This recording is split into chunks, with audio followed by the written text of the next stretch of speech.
अभी एक दिन और आराम कर लो। पुलिस कंप्लेंट फायदा नहीं होगा। हाँ। मूसा भाई को बुला कर लाऊं क्या? पता चलेगा तो बहुत दुखी होंगे, है ना? पुलिस कंप्लेंट क्यों नहीं करते? जो हुआ सो हुआ। अब पुलिस केस की वजह से कोई बड़ा फायदा नहीं होगा। ऐसे ही चुप रहेंगे? कोई जबरदस्ती कुछ करवाएगा और करते रहेंगे। पता लगाना होगा कि वो कौन है। कौन है पता लगाने गए तो फिर मुझे पुराना काम शुरू करना पड़ेगा। अभी तो तुमने कहा कि ये सब छोड़ दो। खुद को बचाने के लिए लड़ना कोई गलत बात नहीं है। मार का जवाब मार होता है। मार का जवाब मार होता है। मार का जवाब मार होता है। मार का जवाब मार होता है।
नमस्कार। इतना लेट क्यों आए हो? अपने जिला सेक्रेटरी का वेट कर रहा था। बाद में उन्होंने फोन करके मुझे बताया कि किसी अर्जेंट मीटिंग में बिजी हैं, नहीं आ सकते हैं। अच्छा।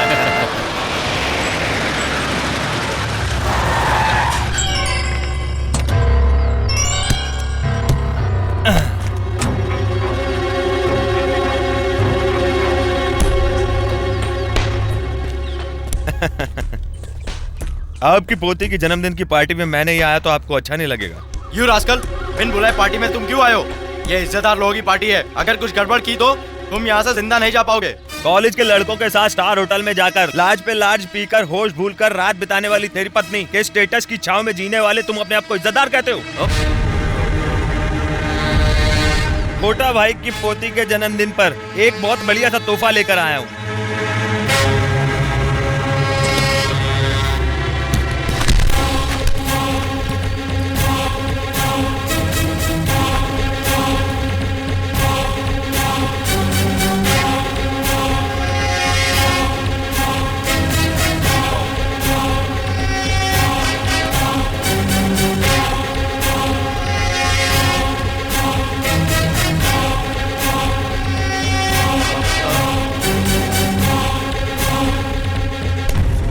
ये लो कोटा भाई आपका तोहफा।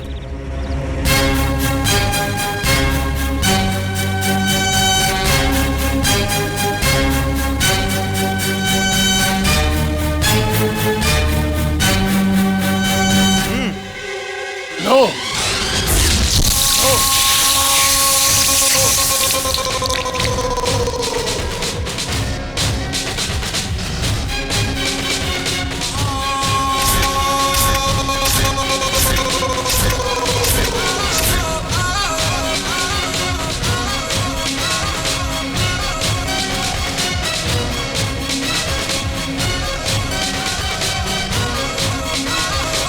बाप पे हाथ उठाने की हिम्मत कैसे की रे तूने?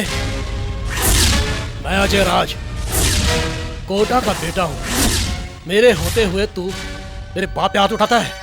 हिम्मत है तो मुझसे लड़। ये तेरी तरह जिम जाकर लोहा उठाकर बनाई हुई बॉडी नहीं है। इलाहाबाद की मार्केट में वजनदार बोरियां उठा के बनाया हुआ शरीर है। मैंने अगर एक दे दिया ना तो अपने बाप से पहले ऊपर चले जाएगा। देखना चाहेगा? तू गांव के लेबरों से जैसे बात करता है वैसे बात मुझसे मत कर। मेरे बारे में तू जानता नहीं। जानता हूँ अच्छी तरह से। तेरे बाप ने तुझे बिजनेस मैनेजमेंट सीखने के लिए दिल्ली भेजा था। वहाँ से तुम यहाँ लैंड होते ही मैं समझ गया मेरा नेक्स्ट टारगेट आइस फ्रूट। हमारे जैसे लोगों को मैनेज करने के लिए तुम्हारा सीखा हुआ बिजनेस मैनेजमेंट नहीं चलेगा। फिर कभी मुझसे ऐसे उलझे ना तो। स्मार्ट बनो लेकिन ओवर स्मार्ट मत बनो। मेरे बाप का अपमान करने के बाद भी तुम मुझसे बच जाओगे ऐसा मत समझना, याद रखना।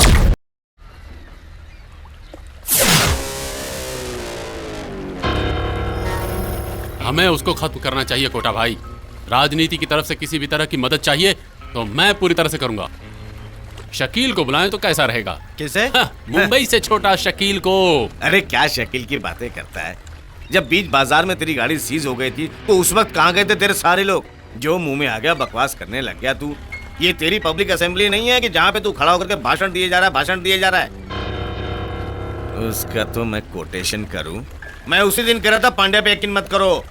भाई एक बार गलती हुई तो उसको कम मत समझो। कैसे भी करके वो शिवाजी को खत्म करके ही रहेगा।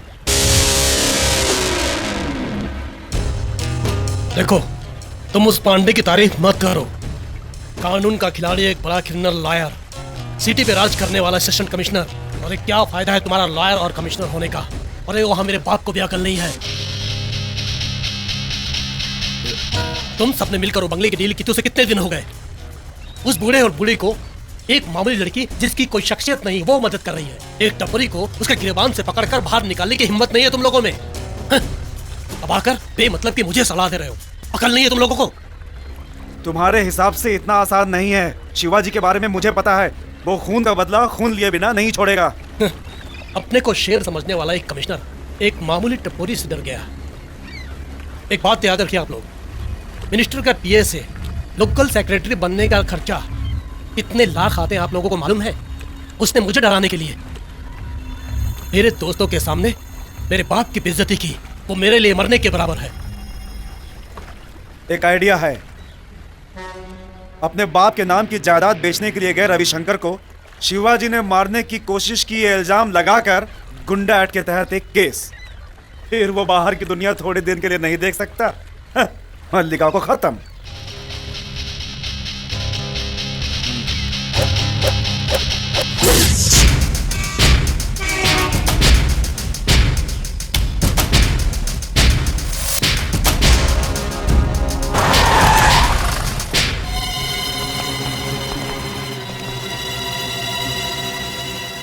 उधर जाओ, ढूंढो उसे। सर।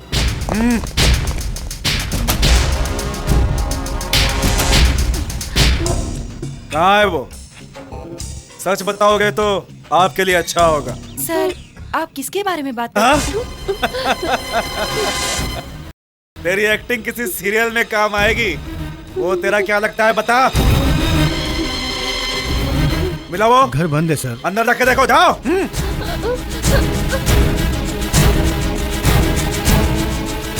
कहाँ है वो? उसे कहाँ छुपा कर रखा है, बता बता। सर, अब तमीज से बात करिए ना। तमीज और तेरे साथ? आड़े टेढ़े लोगों को घर भाड़े पर देती हो और इज्जत की बात करती हो तुम। बता कहाँ है वो? सच बता, रविशंकर को मारने के लिए तूने शिवाजी को अपने घर पर रखा है ना? बोल बोल। साहब, हमें कुछ पता नहीं उसके बारे में साहब। ए बुढ़िया, ये नहीं देखूंगा, एक छापड़ मारूंगा, मर जाएगी। वो तो घर में किराए से रहता है साहब। आपको भरोसा नहीं है तो एग्रीमेंट पेपर देख लो। पेपर वेपर देखने की मुझे जरूरत नहीं है बुढ़िया। और सुन, वो कहाँ आई है मुझे बता। हमें पता नहीं है सर। बुढ़े साले, शमशान जाने की उम्र में झूठ बोलते हैं साले।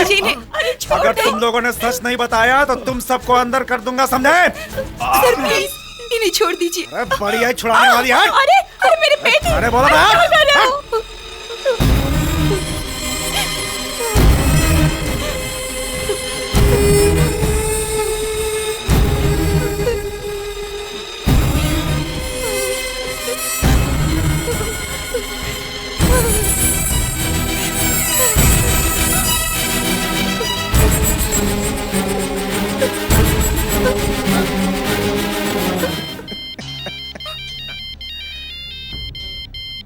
साला, इसको भी अभी आना था।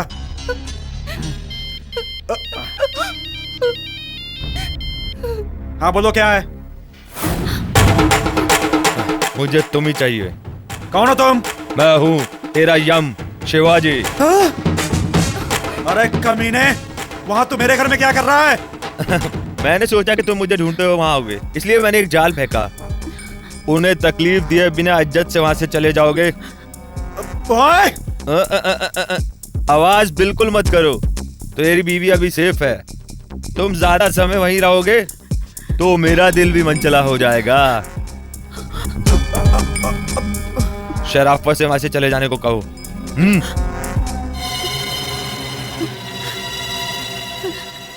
सुनिए सुनिए प्लीज, मुझे इनसे बचाइए। अरे अरे अरे बाप, क्या फैसला किया? तुम तो कहोगे मैं करूंगा।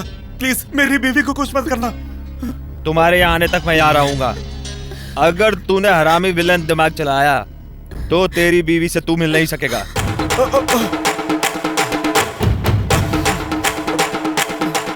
मेरा मुंह क्या देख रहे हो? जाके जीप पे बैठो। दादी, मल्लिका।